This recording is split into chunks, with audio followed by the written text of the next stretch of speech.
الله أكبر الله أكبر الله أكبر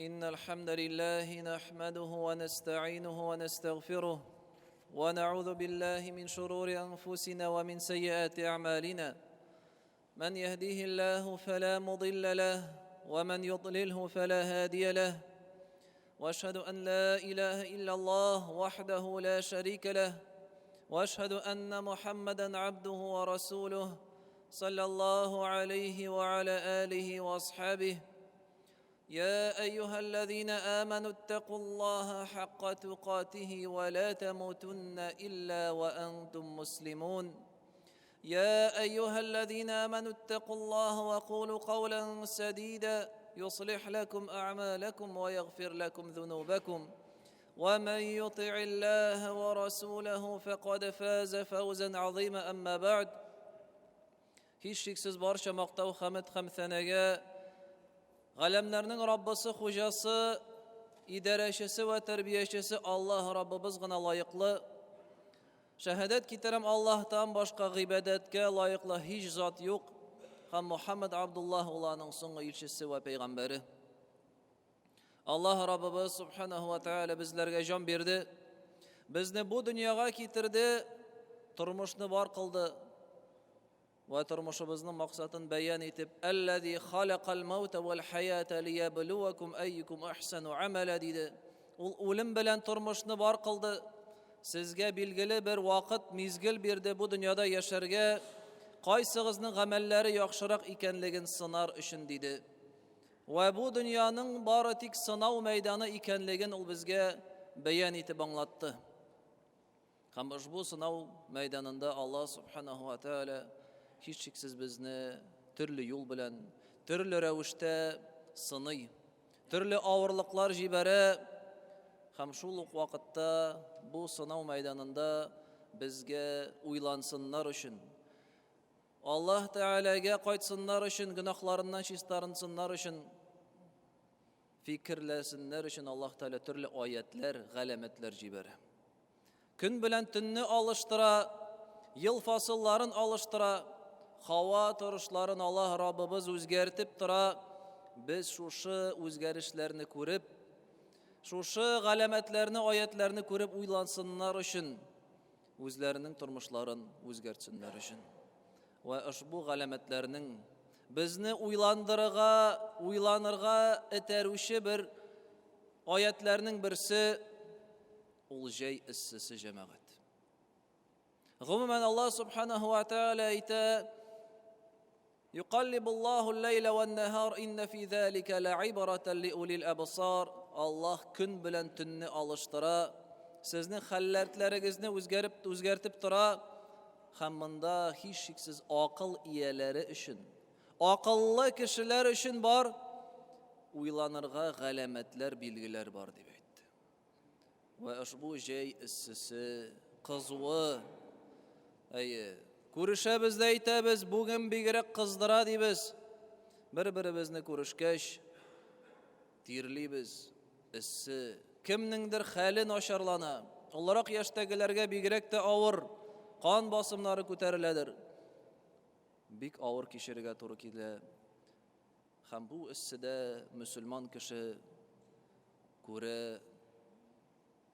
ne'mat, ko'ra g'alamat esga tushiruv. Narsani esga tushiruv jamoat. Ushbu issi bizga ikki kelashakda bo'lajak qo'rqinish voqealarni esga tushiradi. Alarning birisi qiyomat kunining issisi jamoat. Qiyomat kunida 50 ming yil ul davom etadi. Mana biz bugun qaribizda 35 issi qizu uzoqqa borib ekan qarigali oshib qaraymiz telefonga prognoz pogodi. Ali biratna qizdirashaq ekan, nechik turarmiz, nechik tuzarmiz endi biratna. O'zimizga og'ir eginlar, o'simliklar o'smi. Bu jamoat qiyomat kuni birgina kun tugul. bir atna түгел, bir ayda түгел, bir jay döwre түгел, 50.000 yıl kızdıracak. Bugungi issigine түгел, Quyosh Peygamberimiz sallallahu aleyhi ve sellem aytgancha 1 mil miqdarına yaqinlashaq kishilar qarshina. Kishilarga jir yonina 1 mil miqdarına yaqinlashaq va bu issini biz ana ko'z oldimizga da keltira olmaymiz. Lekin ol issi ne kadar qoti bo'lug'ini qaramasdan Alloh taolaning amri bilan bir kishida o'lmayacak. Bu issidan halak bo'lmayacak. Amma da lekin issidan kishi tirlar deydi Peygamberimiz sallallohu alayhi va sallam. Tir, mina tirliymiz. Og'a qiyomat kunida issidan tag'ida nig'roq og'ashaq narsaga qarab, kishining gunohlarini qarab. Kishini tirlata gunohisi ko'brak gunohisi bo'lsa, ko'brak tirga botashaq. Peygamberimiz sallallahu aleyhi ve sellem aytgancha, kimningdir tiri tubug'ina qadar jitir, kimningdir tizine qadar jitir, kimningdir g'umuman qulog'ina qadar jitir bug'avlab olar deb aytdi Peygamberimiz sallallahu aleyhi ve sellem. Ham ikinchi hadisda shulay aytdi Peygamberimiz aleyhissalatu vesselam, innama yakunul araq منهم على قدر أعمالهم. خم حديثة يعرق الناس يوم القيامة حتى يذهب عرقهم في الأرض 70 ذراع. كشلر قيامات كنندا تيرلر حتى شوشو أقان تير دي جيتمش ترسك تيرن لك جيرجا أوزر دي. جيتمش ترسك يعني 30 متر جيرجا شوشو تير سنشك شو قدر كش تيرلر دي خم نرسا دي وَيُلْجِمُهُمْ حَتَّى يَبْلُغَ آذَانَهُمْ خَمْشُوشَ تِير alarının kulaklarına kadar jitir xamanı buğavlab alır deb aytdi.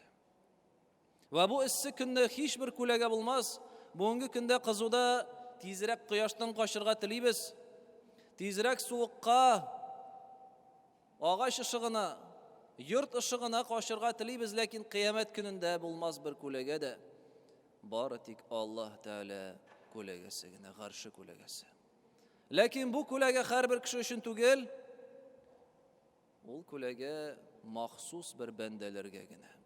Alarni Peygamberimiz sallallohu alayhi ve sellem bizga aytdi va biz ul hadisni ko'p bilamiz.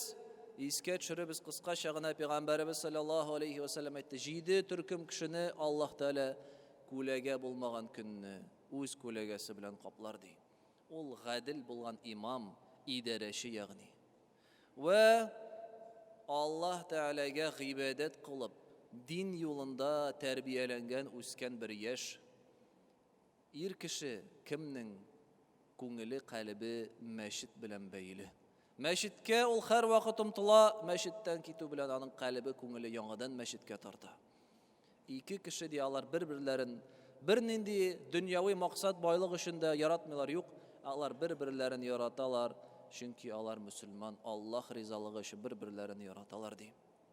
Ve şol kişi kimni boy, şiber hatın kız çakırdı günah kılığa, ol aytdı, min Allah'tan korkam dedi ve özü sakladı şu günahdan. Hem şola yok, sadaka beruşi, şol kadar yaşarın bire sadakasın, anın sol kolu hatta 10 kolu birgenini görmez deyim. Ve jedinci kişi, ol Allah Teala'nı yılı iske çürüşü kişi deyim. Naşuşa jidi türküm kişi bulur diye Allah Teala'nın kulegesi aslında kıyamet gününde. Hem şulayık ayrım bir hadiste Peygamberimiz sallallahu aleyhi ve sellem tağı bir türküşün ayta men anzara mu'siran evvada anhu azallahu Allahu fi zillih. Eğer de sen kimgedir buruşqa bergensin iken ve ol kişi buruşun qaytara almay, ol vakitte sen ana şuşu buruşunu qaytaraga tağın vaqt üstegen bolsan, atsroşka bersen, yeyse gumman anın buruşun gafu etsen, ol kişi de kıyamet gününde kolege aslında bolar deydi. Kıyamet günü issisi bilen bu jeygi issi bizge iske çürü cehennem otun cemaat. Peygamberimiz sallallahu aleyhi ve sellem bizge anlattı, aytdı, şuşu issinin qaydan çıgıvın, şuşu issinin tabiatı. Hem hadiste aytdı, cehennem Allah Teala'ga zarlandı deydi. Nerse deyip cehennem zarlandı? Aytdı, ey Rabbim, Минем исемнән, кызылгымнан ди үз-үземне ашый башладым, яндыра башладым ди. Һәм Аллаһ субханаһу ва тааля җәһәннәмгә ике сулыш алырга рөхсәт итте. Берсе җәй көне, берсе кыш көне. Җәй көне кызу һава чыгара, һәм кыш көне салкынын чыгара. Һәм шуңа күрә дә җәй көне иң эссе вакыт ди белегез, ул җәһәннәмнең сулышы ди. Кыш көне иң салкын вакытлар ул шулай ук җәһәннәмнең сулышы. Һәм менә бүгенге көндә безнең эссе вакыт безгә искә төшерә шушы җәһәннәм сулышын. Һәм Пәйгамбәрбез саллаллаһу алейхи ва саллям безгә әйтте, бу вакытта нәрсә эшләргәсең ди? إذا اشتد الحر فأبردوا بالصلاة. Әгәр дә көн кыздыра икән, әгәр дә эссе булды икән, намаз белән суыныгыз ди.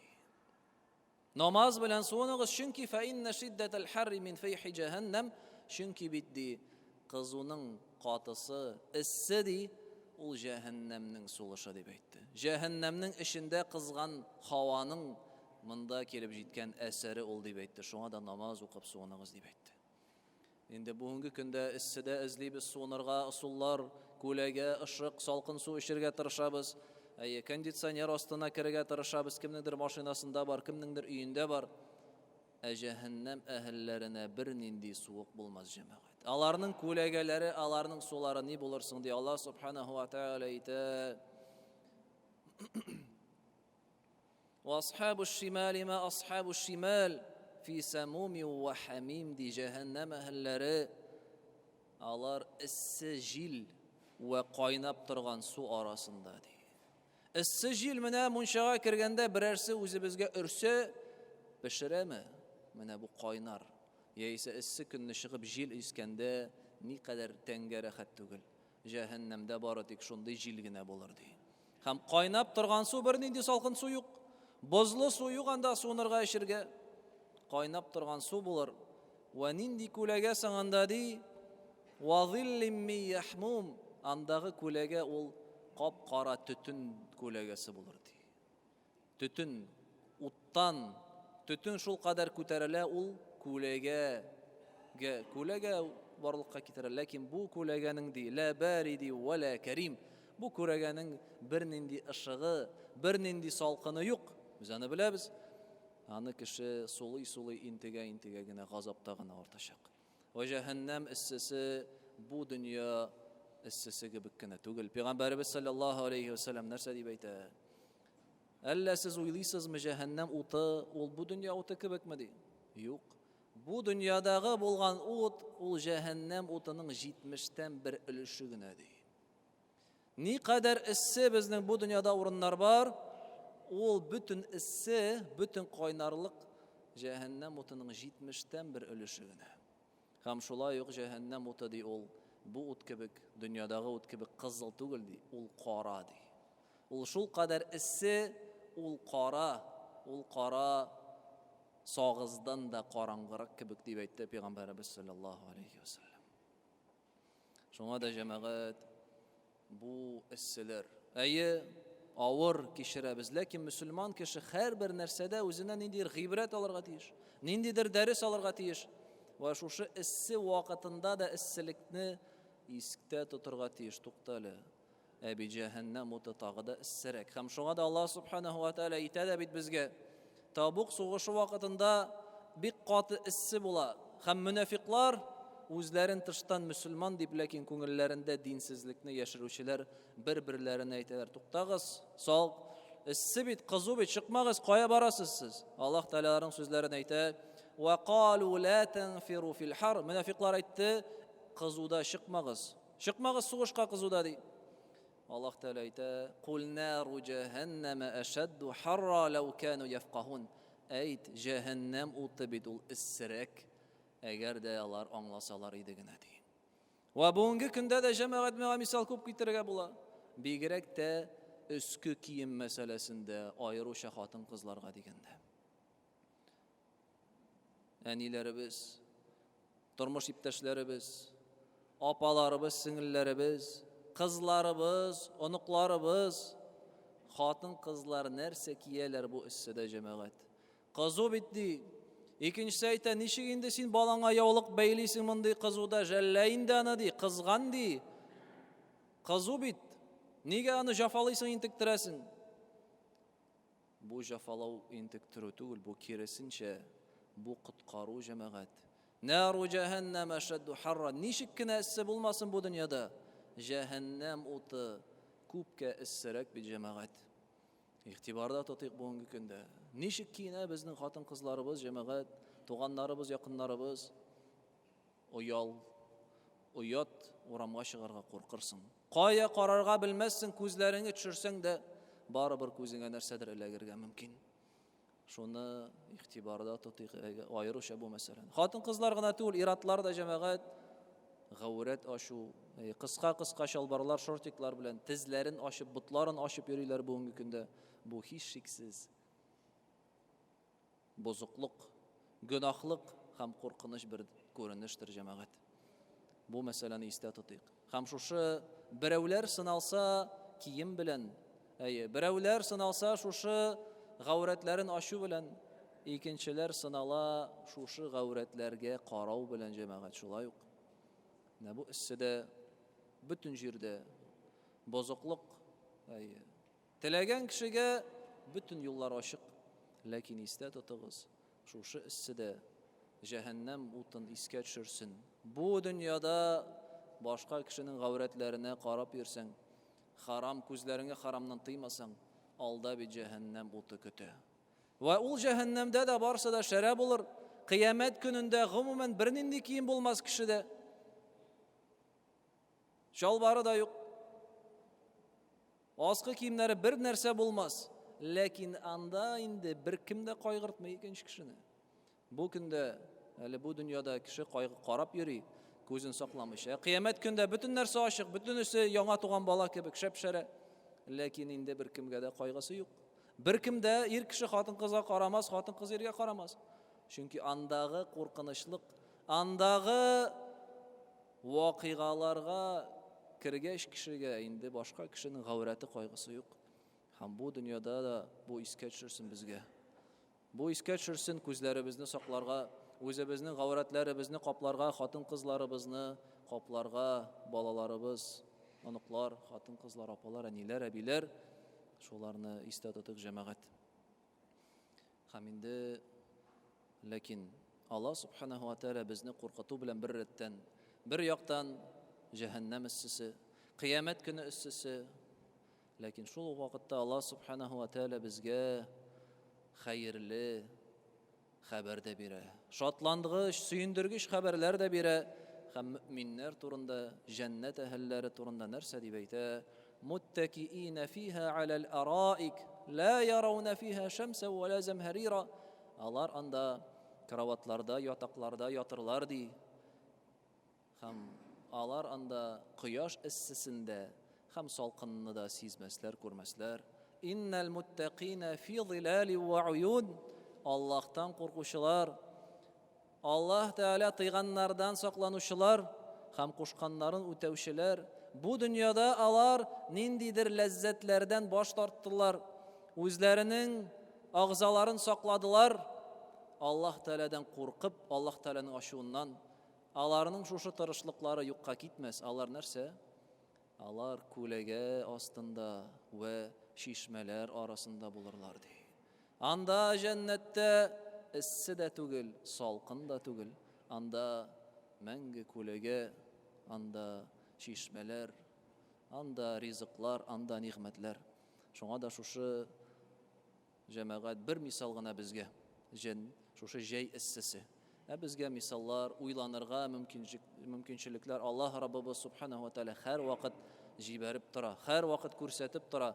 Безгә исә буларны уйланып, фикерләп, үзебезгә файдага әйләндерергә кирәк. Шуңа да бит кайбер изге кешеләр әйтәләр иде.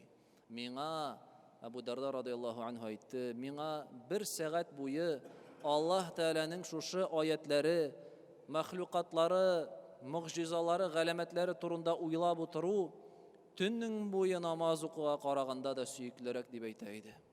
Аллаһ субханаһу ва тааля безгә төрле урыннарда бирде галәмәтләр, безгә аларны күреп, алар турында уйлап, иманнарыбызны ныгыту ягында эшләргә кирәк. أقول قولي هذا واستغفر الله العظيم الجليل لي ولكم ولسائر المسلمين فاستغفروه إنه هو الغفور الرحيم. الله أكبر الله أكبر الله أكبر الله